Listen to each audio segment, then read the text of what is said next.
wouldn't mind saying your name and then spelling it. My name is Marianda Dyke. I am from Dallas, Texas. Marianda is M-A-R-I-A-N-D-A, Dyke, D-Y-K-E. And how long have you been in adventure racing? My first adventure race was September 2000. And what are some of the races you've done? The first race I did was a sprint race in New Braunfels, and that was about 2 hours. The very next race I did actually was a 48-hour race, and so I went from small extreme to large extreme. But that one was in Coxsackie Forest, Louisiana, and we raced for 44 hours straight. What do you like about adventure racing?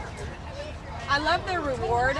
For some reason, even though I do mountain biking and adventure racing, the feeling that you get from especially a long adventure race. I love to be really tired, be really sore, be really hungry, and I like to challenge my body physically and mentally, and I know that this kind of stuff does it, and it just really does it for me mentally. It makes me push myself and challenge myself. I'm at the office all week, and so when I can get out and do stuff like this, it's just really awesome. It's the way I feel.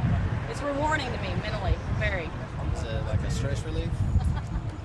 It's a stress relief because, being in nature, period, is a stress relief for me. I love to camp and be outdoors anyway, so adventure racing, you just don't, once you get out there, you forget about everything else. You forget about work, you forget about school, you forget about if you got any relationship problems, you just go out there and have fun. And especially when you got a great team, a great team will make it a blast. What's the most challenging part of the adventure race for you? Most challenging part of an adventure race, probably the running. The longer the race, the less you are going to exert yourself. In a short race, when you want to do sprints, those are 2 hours long. That's always the hardest part, is the run, is to keep going on that run. What do you think your strength is within the team? Strength, probably my personality.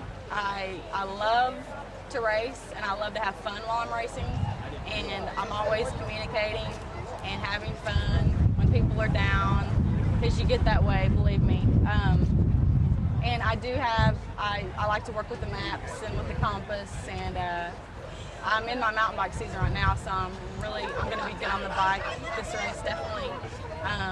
And definitely on foot. My endurance level is really good, and so I love to be able to just keep going nonstop. But with the running, that's when that comes into a hassle, if you got to run a lot.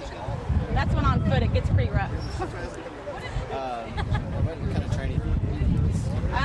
Well, right now I'm in the last part of my mountain bike season, so I've been mountain biking a lot. Run-wise, I've been running maybe once a week, trying to make sure that I keep it maintained.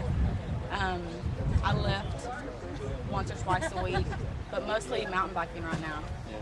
And is there any injuries you've had to overcome? the biggest injury I've ever had was mountain biking, and that was a partial dislocation of the elbow. And it wasn't even at a race. It was the day after a race, just a leisure ride, and that was pretty bad. But that was bad because I had to be off the bike for about 5 weeks. But I did it on Sunday, and on Monday I was so miserable already. I just taped it up and went and ran. But that's my worst injury so far. All right. I think I'll do it.